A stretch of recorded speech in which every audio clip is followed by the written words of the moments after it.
Dan saya akan mengajak kita semua untuk membuktikan kedahsyatan ini.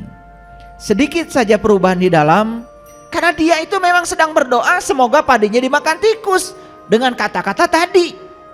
Jangan main-main dengan pikiran. Makanya saya bilang hidup itu mulai dari dalam. Semoga kita selalu menjadi kepanjangan tangan semesta untuk menyampaikan cinta kasih-Nya yang tanpa batas.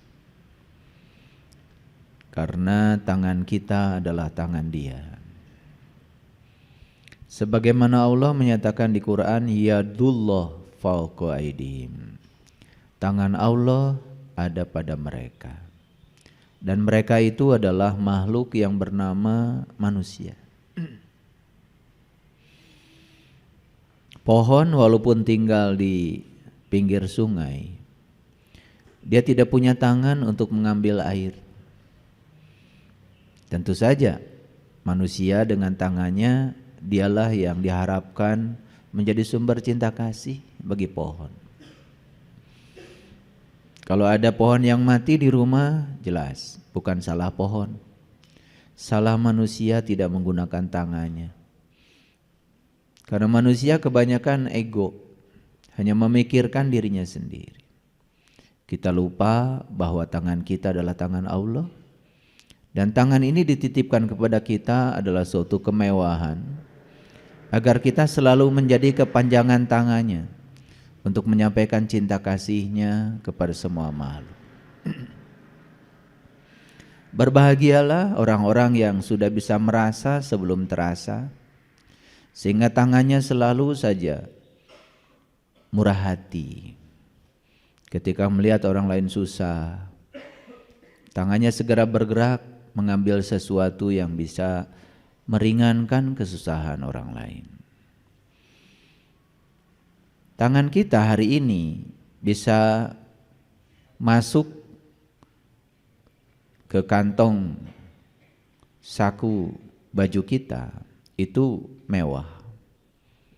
Jadi kalau ini tangan ini bisa masuk ke kantong saku celana, dan di saku celana ini ada uang, dan kita bisa mengambil uang dari saku celana, itu suatu kemewahan. Karena suatu saat tangan ini tidak bisa lagi dimasukkan ke dalam saku celana. Mari kita rasakan semua kemewahan yang diberikan semesta pada kita saat ini. Bisa duduk tegak seperti ini itu mewah. Bisa mendengar suara saya dengan jelas itu mewah. Karena suatu saat telinga ini tidak akan bisa seperti sekarang lagi. Bahkan bisa memasukkan kancing ke lubang baju, itu juga suatu kemewahan. Pernah menyaksikan ada orang habis stroke, sedang melatih tangannya, refleksnya yang tidak ada ingin dikembalikan, memasukkan kancing ke dalam lubangnya itu berjam-jam. Dan selama ini kita hidup tidak berkesadaran. Ketika kita sedang membasuh tangan, pikiran sudah di meja makan. Sehingga kesempatan untuk menikmati sensasi air ke tangan kita, kesempatan untuk bisa menikmati tangan kita yang bisa digerakkan untuk saling membersihkan tangan kiri dan tangan kanan hilang. Momen itu tidak ternikmati lagi. Coba jadikan setiap momen itu adalah tujuan. Jangan dijadikan momen itu hanya sarana untuk mencapai tujuan. Karena kalau itu hanya sarana, tujuannya di masa depan, maka kita akan terus ditarik-tarik ke masa depan sehingga kita kehilangan momen. Itulah manusia yang rugi. Bisa duduk seperti ini mewah. Bisa melipatkan kaki seperti ini mewah. Bisa bersila itu mewah. Karena banyak sekarang yang mungkin sudah tidak bisa bersila lagi. Melipatkan kaki saja merupakan sesuatu yang sangat sulit. Oleh karena itu, mari kita hadir di sini saat ini, sekarang. Hidup itu saat ini. Nikmati semua sensasi kemewahan yang diberikan semesta kepada kita. Nikmati kemewahan nafas kita, karena dengan nafas telinga ini juga menjadi mewah karena bisa mendengar. Dengan nafas mata ini menjadi mewah karena bisa melihat. Dengan nafas apapun yang kita santap menjadi mewah karena semuanya menjadi terasa rasanya. Makanya leluhur kita mengatakan makanan saja itu sudah suwarga loka. Su itu artinya adalah saripati. Warga itu artinya kumpulan, loka itu artinya tempat. Jadi suwarga loka itu kumpulan segala saripati. Saripati udara, saripati api, saripati tanah, saripati air memanunggal menjadi jeruk, menjadi apel, menjadi anggur. Karena otak kita sudah rusak sejak lama, lalu mengabaikan semua kemewahan-kemewahan yang disuguhkan semesta kepada kita. Makanya saya kadang-kadang mau makan saja tidak berhenti air mata itu mengalir. Karena begitu luar biasa kemewahan yang disajikan semesta. Dan menjadi tidak luar biasa ketika pikiran kita mengabaikan saat ini. Makanya di dalam kajian kita yang sebelumnya saya menyampaikan bahwa yang namanya berserah diri itu adalah hadir di sini saat ini sekarang, menerima semua hal yang terjadi saat ini tanpa ada penolakan sedikit pun. Karena semua sumber masalah manusia berasal dari penolakan, dan penolakan berasal dari penghakiman yang diciptakan oleh pikiran. Izinkan pikiran untuk menghakimi, maka pikiran akan terjebak, ini benar, ini salah. Yang disebut benar oleh pikiran diambil, yang disebut salah oleh pikiran ditendang jauh-jauh. Terus menerus seperti itu, mencengkram, menendang, mencengkram, menendang. Lalu kita kehilangan kesempatan untuk menikmati hidup ini. Bukankah itu yang terjadi selama ini, bukan? Oleh karena itu, saya mengajak kita semua, yuk kita selalu hadir di sini, saat ini, sekarang. Rasakan kekuatan saat ini setiap saat. Dan rasakan kedamaian, rasakan kemewahan. Ketika pikiran kita diizinkan bergerak sedikit saja ke masa depan, maka kita akan cemas dan takut. Ketika pikiran ini diizinkan bergerak sedikit saja ke masa lalu, maka kita akan selalu sedih, penuh dengan duka cita. Sehingga memori masa lalu itu selalu menghantui kita. Tapi cobalah kita hadir di sini, saat ini, sekarang. Tidak mengizinkan pikiran bergerak ke masa depan, tidak mengizinkan pikiran bergerak ke masa lalu, sepenuhnya secara total hadir di sini. Tidak ada yang namanya rasa takut. Tidak ada yang namanya rasa duka. Hidup penuh dengan sukacita. Oleh karena itu, mari kita sampaikan segala pujian untuk Dia, Sang kehadiran, Sang keberadaan yang meliputi seluruh makhluk dan meliputi seluruh sel dalam tubuh kita. Dia tidak pernah tertidur, Dia tidak pernah terkantuk. Dia terus menerus terjaga untuk memenuhi segala kebutuhan kita. Namun setiap kali Dia datang di rumah ciptanya sendiri, kita selalu tidak berada di rumah. Kita selalu menjadi orang asing di rumah kita sendiri karena kita tidak sadar. Sekarang mari kita rasakan kehadirannya, kita rasakan keberadaannya yang mewujud sebagai napas dalam diri kita, yang mewujud sebagai daya dalam diri kita, yang mewujud sebagai ruh yang menggerakkan tubuh kita. Kita sapa asmanya, kita sampaikan pujian untuknya, bersama-sama membaca hamdalah. Alhamdulillahi rabbil alamin. Mari kita awali kajian kita hari ini bersama-sama memohon ridho dan berkahnya. Semoga Sang Semesta mengalirkan pengetahuan sejati kepada kita, dan pengetahuan itu menjadi syafaat bagi kita untuk menolong diri kita. Karena tidak ada yang bisa menolong diri kita kecuali diri kita sendiri. Sang Semesta menjadi fasilitator untuk memperbaiki takdir kita. Kita sapa semuanya dengan kelembutan dan cinta seraya membaca basmalah. Bismillahirrahmanirrahim.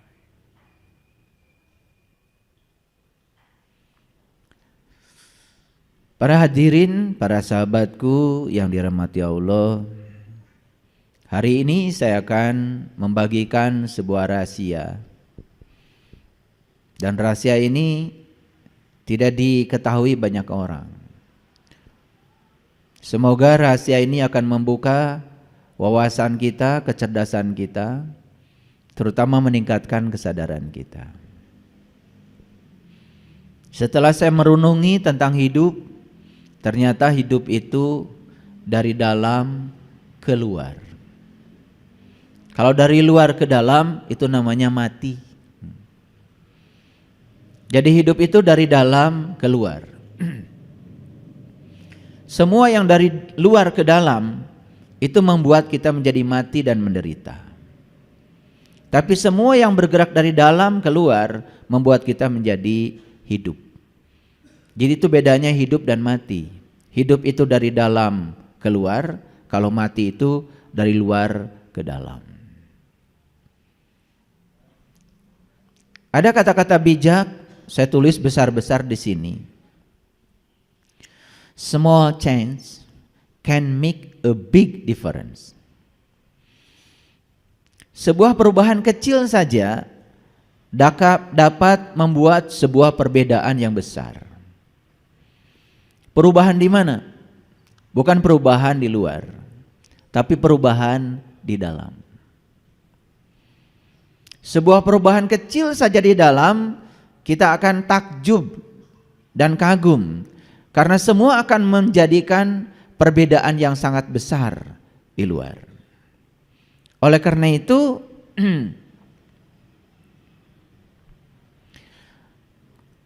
sepanjang tidak ada yang bergeser di dalam, tidak akan ada yang bergeser di luar. Sepanjang tidak ada yang berubah di dalam, tidak akan pernah ada yang berubah di luar. Jadi kalau kita ingin merubah nasib hanya sibuk di luar, maka kita akan terjebak dalam kesia-siaan. Kan ternyata satu-satunya cara mengubah nasib adalah mengubah bagian yang terdalam dari diri kita sendiri. Banyak kata-kata bijak yang sudah kita dengar, ternyata pikiran itu menghasilkan perkataan. Perkataan menghasilkan perbuatan. Perbuatan menghasilkan kebiasaan. Kebiasaan menghasilkan karakter. Dan karakter itulah yang membangun nasib. Jadi kalau kita ingin mengubah nasib, ya subah saja sumbernya. Dan sumber perubahan nasib adalah pikiran. Jadi sepanjang pikiran kita tidak ada yang bergeser, sepanjang pikiran kita seperti patung, tidak ada yang berubah, jangan pernah berharap yang di luar akan berubah. Kira-kira itu tema kita hari ini, dan saya akan mengajak kita semua untuk membuktikan kedahsyatan ini. Sedikit saja perubahan di dalam, maka kita akan terkagum-kagum karena di luar akan terjadi perbedaan yang sangat besar. Mari kita masuk dulu pada satu perenungan. Kesulitan itu hadir dalam hidup, ternyata bukan untuk melemahkan kita. Tetapi kesulitan itu dihadirkan semesta justru agar kita menemukan kekuatan kita sendiri.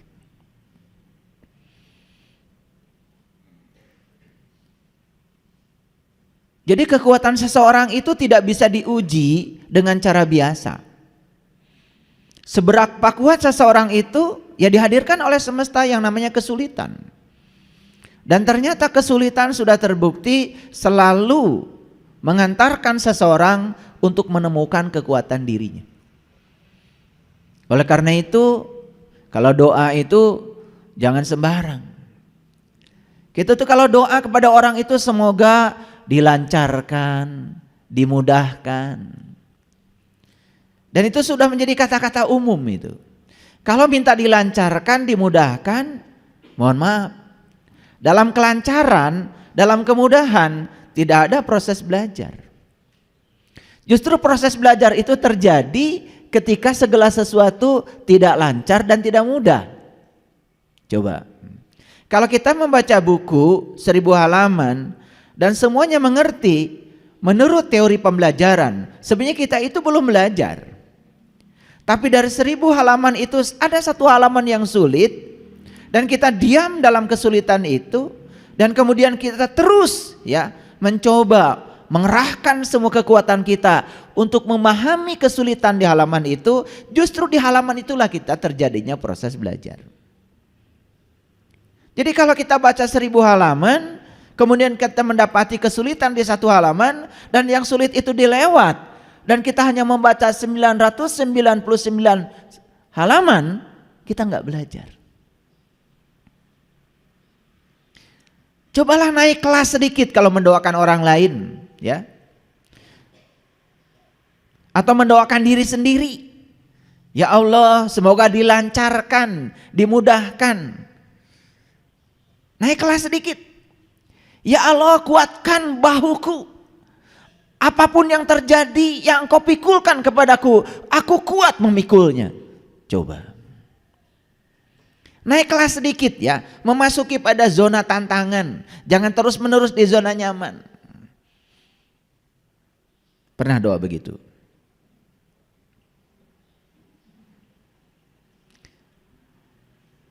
Jadi saya juga baca di WA grup yang konon katanya itu ada grup orang-orang yang berkesadaran, doanya masih begitu. Semoga dilancarkan, dimudahkan. Saya ingin melihat ada kesadaran naik sedikit saja. Semoga Bapak Ibu diberikan kekuatan untuk memikul apapun yang akan dibebankan semesta kepada Bapak Ibu. Kan keren.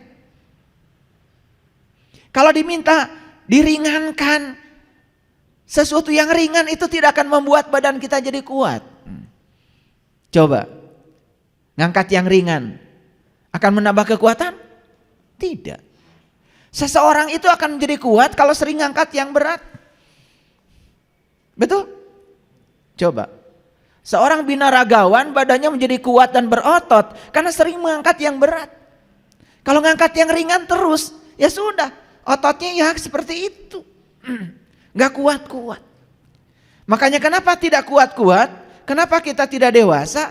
Karena kita itu kata-kata yang meluncur dari mulut kita pun menggambarkan betapa ringkihnya diri kita. Beda dengan Jenderal MacArthur. Jenderal MacArthur itu adalah pemimpin perang sekutu. Terkenal itu dengan doanya.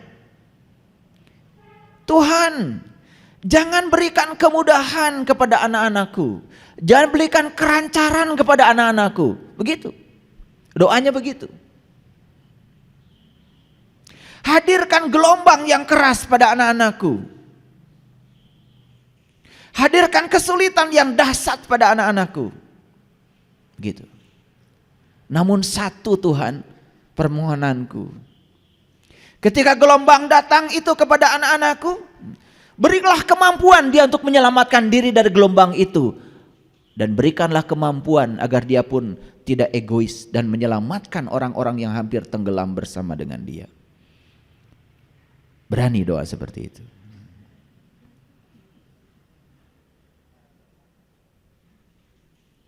Berani. Kita ini kadang-kadang suka aneh. Ingin hidupnya luar biasa, tetapi cara hidup kita biasa. Padahal hukum alamnya sederhana. Jika cara hidupmu biasa, hasil yang akan kau raih ya biasa. Karena hal yang luar biasa hanya bisa dicapai lewat cara yang luar biasa. Jadi kalau kalian itu hanya berbuat baik sama orang yang baik sama kalian, kan itu biasa. Tapi kalau kita bisa berbuat baik sama orang-orang yang jahat sama kita, itu baru luar biasa.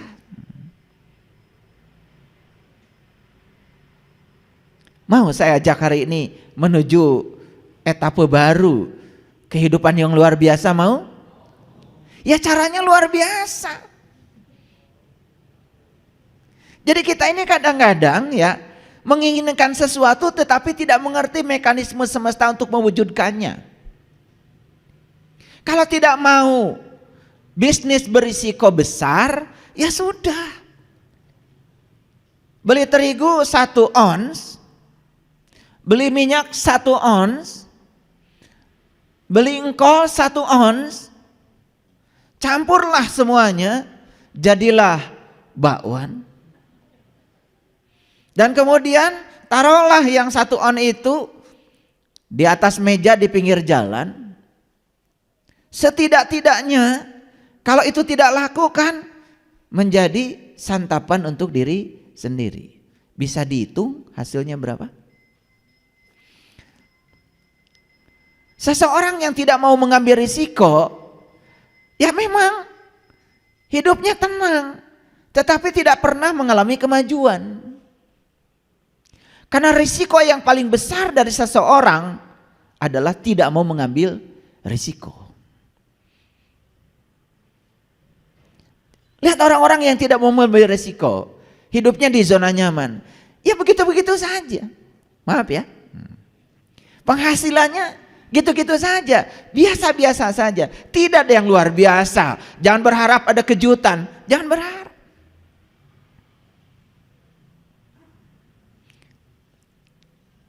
Jadi bagaimana kita bisa menjadi kuat? Dan cara semesta menguatkan kita, dihadirkan berbagai macam kesulitan, penderitaan, tantangan, dan semua itu yang akan membuat kita menjadi kuat. Dan kalau kita lari tunggang langgang dari semua itu, selamanya kita akan menjadi orang yang lemah. Paham? Oke. Habis sholat berdoa, ya Allah, jadikanlah aku orang yang paling sabar di semesta ini. Didengar gak oleh semesta? Semesta itu langsung mendengar, makanya langsung dikabulkan. Selesai sholat langsung ada serangan mendadak. Anak marah-marah, pasangan hidup marah-marah, terima telepon dari teman marah-marah, atasan di kantor marah-marah. Tapi selama ini kita tidak mengerti kalau itu pengkabulan Allah. Gak ngerti sama sekali. Karena Allah itu selama ini ditempatkan oleh kita seperti Doraemon. Jadi kalau kita minta sabar, jadi orang paling sabar, caspleng gitu langsung jadi orang paling sabar. Ya tidak. Cara Allah mengabulkannya, dihadirkanlah orang-orang yang tidak sabar. Lewat mereka kita akan dibuat menjadi orang yang paling sabar. Seperti itu mekanisme semesta bekerja. Cuman selama ini kita mengabaikannya, langsung menjas Allah. Kok Allah tidak mengabulkan saya? Padahal anak sudah marah-marah, pasangan hidup sudah marah-marah. Baru saja ke jalan, ya, ada orang marah-marah. Itu pengkabulan dari doa kita. Cuman kita nggak ngerti kalau itu pengkabulannya. Karena yang namanya pengkabulan di otak kita itu adalah bukan proses. Pengkabulan itu seakan-akan caspleng kayak Doraemon. Minta kantong ajaib, langsung saja saat itu datang. Begitu bukan? Ini ngerti nggak yang saya sampaikan? Kalau ngerti saya lanjutkan ngajinya. Ngerti? Oke. Agak cerdas sedikit ya. Makanya saya bilang kalau mau ngaji dengan saya, minum jus wortel.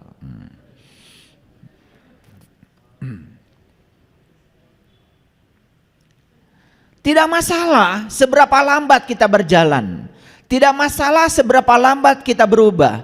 Yang paling penting tidak berhenti, itu saja. Seorang pakar fisika yang bernama Einstein mengatakan, hidup ini seperti mengayuh sepeda. Dan kalau kita berhenti mengayuh, pasti jatuh. Pernah naik sepeda? Kan jatuh itu karena kita berhenti mengayuh, bukan? Dan kalau terus kita mengayuh, maka keseimbangan tidak akan hilang. Jadi keseimbangan dalam hidup ini karena kita berhenti mengayuh, itu saja sebetulnya. Dan kalau kita terus mengayuh, jadi tidak usah memikirkan seberapa lambat kita berubah, tidak usah. Yang paling penting jangan berhenti berubah, terus saja. Pohon yang ada di sana itu pohon mangga itu dulu saya tanam kecil segede gini, itu yang tinggi itu segede gini. Dan kalau kita tatap sekarang pohon itu, walaupun dia sedang berubah, perubahannya itu tidak akan bisa dideteksi oleh mata kita secara lahir.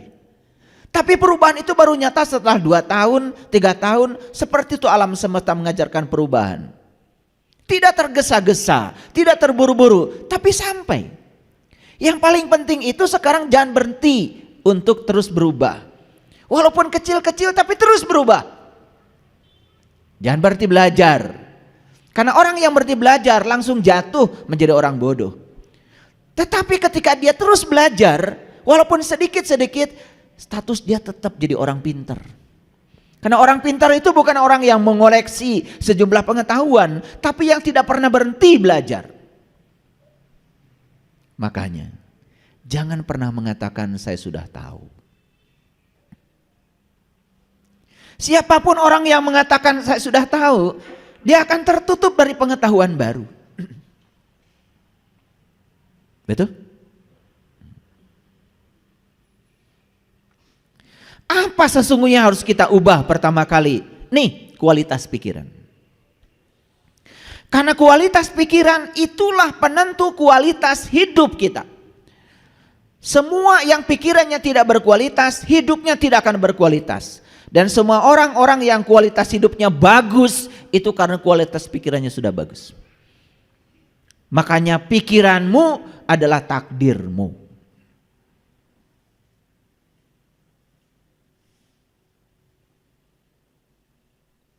Dan pikiran itu bukan buatan Allah. Pikiran itu buatan lingkungan. Yang buatan Allah itu otak.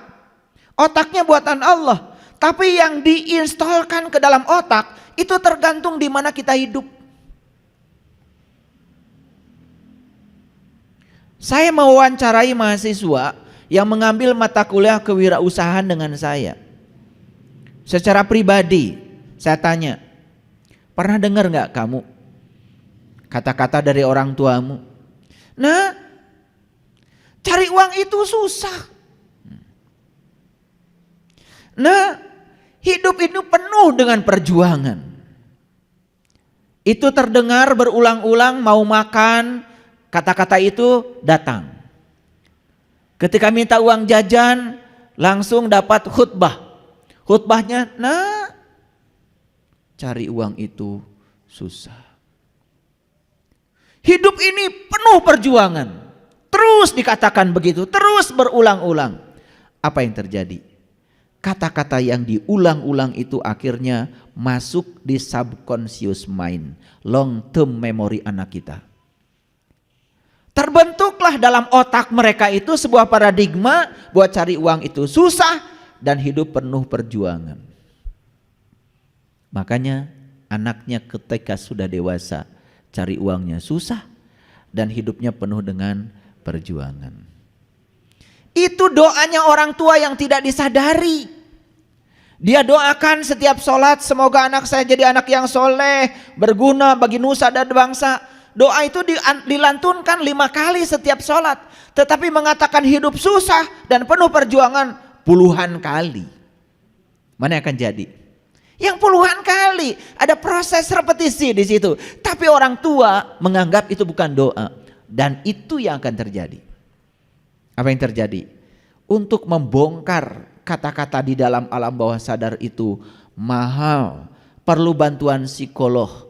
Perlu dihipnoterapi, perlu diubah semua sampah yang ada di dalam pikiran bawah sadarnya untuk mengubah nasibnya. Kenapa sih kita tidak mengatakan, nah hidup itu mudah dan menyenangkan? Coba, hidup itu mudah dan menyenangkan. Pak, Ma, wih mobil bagus sekali, nanti kamu bisa beli, bisa beli. daripada mengatakan jangan mimpi. Memangnya Bapak ini siapa? Wah, gitu. Kita ini cuma seorang petani, ya. Kadang-kadang padi juga dimakan tikus, betul nggak? Diserang burung, panen juga belum tentu. Terus dihunjamkan kata-kata negatif pada anak kita, sekaligus kita sedang menghunjamkan kata-kata negatif di pikiran kita. Ya sudah, setiap kali nanam padi selalu dimakan tikus. Karena dia itu memang sedang berdoa semoga padinya dimakan tikus dengan kata-kata tadi. Cuman kita tidak pernah sadar, itulah kualitas hidup kita, tergantung kualitas pikiran kita.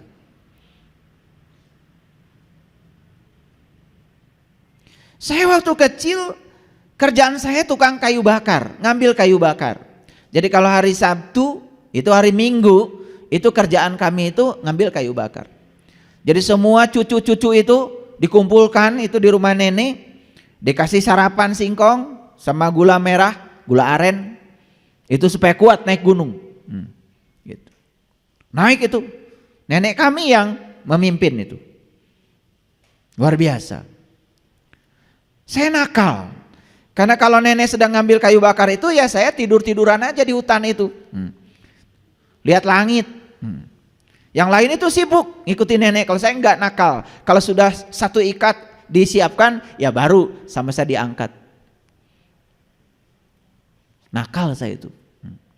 Tapi waktu kecil saya sudah lihat ke langit, lihatnya ke langit itu. Paling suka, paling senang kalau ada pesawat lewat itu. Pesawat lewat. Kalau ada pesawat lewat, bahagia sekali. Dan saya pejamkan mata saya lama gitu. Dan saya rasakan seakan-akan saya di pesawat itu.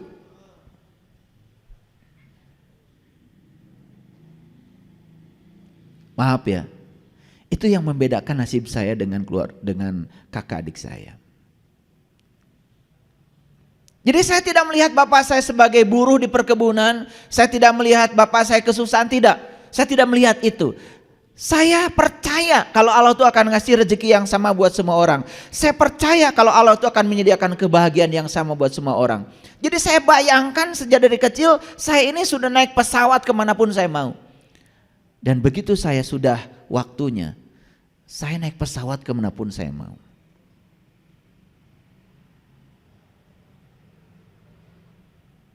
Jangan main-main dengan pikiran. Makanya saya bilang hidup itu mulai dari dalam keluar, bukan dari luar ke dalam. Silahkan. Biayai anak-anak kalian, ya modali anak-anak kalian. Udah kamu bisnis ini, modali. Habis tuh modal. Percaya deh sama saya. Bapaknya bisnisnya X, anaknya harus ngikutin bapaknya. Itu sudah salah. Karena anak ini lahir ke dunia bukan harus menjadi bapak ibunya. Anak ini lahir ke dunia harus menjadi dirinya sendiri. Dia melakukan pekerjaan yang dia tidak suka, tidak akan berkembang. Berapa miliar pun uang yang disuntikan menjadi modal, gak akan berkembang. Kenapa? Bagian dalamnya tidak diubah. Harusnya tahap pertama jadikan dia menjadi dirinya sendiri. Gimana caranya? 1, ajarkan dia bisa menerima dirinya apa adanya. 2, ajarkan dia supaya bisa mengenali dirinya luar dalam. 3, ajarkan kepada dirinya untuk tidak membandingkan dia dengan siapapun. Kalau temannya di sekolah pintar matematika, dia pintar olahraga, ya memang beda. Tidak usah dia harus pintar matematika. Jangan ketika dia idiot matematika kemudian dimarah-marahi. Siapa tahu kelebihan anak kita adalah memang olahraga. Apa menjadi olahragawan itu tidak akan menjadi kaya? Berapa gajinya Ronaldo di Saudi? 3,1 triliun per tahun. Kentutnya saja dibayar. Betul nggak?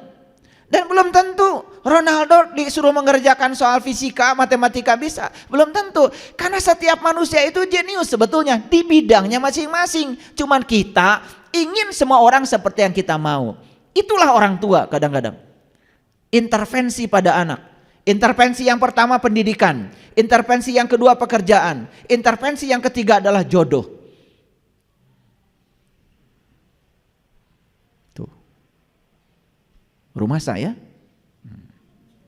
kencana rumah saeun. Betul nggak? Ini saya sedang mengajarkan kesadaran. Karena yang punya rencana besar dengan anak-anak kita bukan ayah ibunya. Yang punya rencana besar dengan anak-anak kita adalah semesta, Allah. Temukan jeniusnya. Anak kita di mana?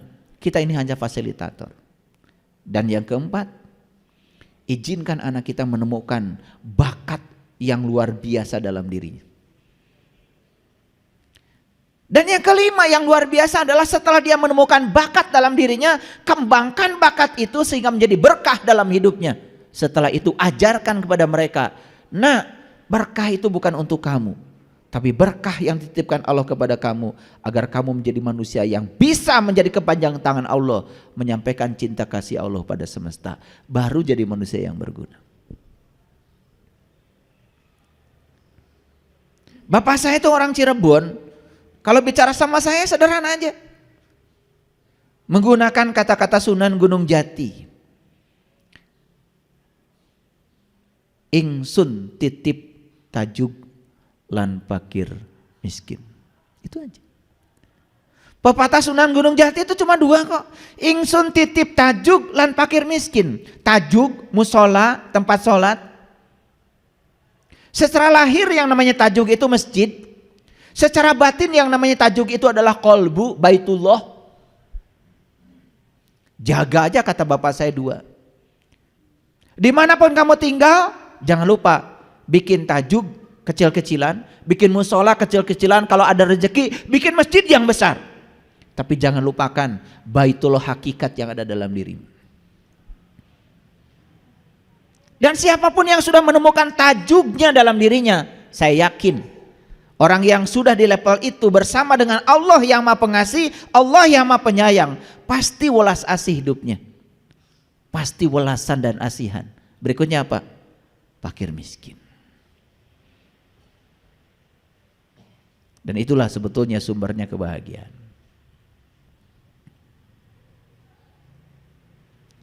Jadi sekali lagi jangan pernah berharap sesuatu yang luar biasa dalam hidup ini kalau hidup kita biasa-biasa saja. Sama.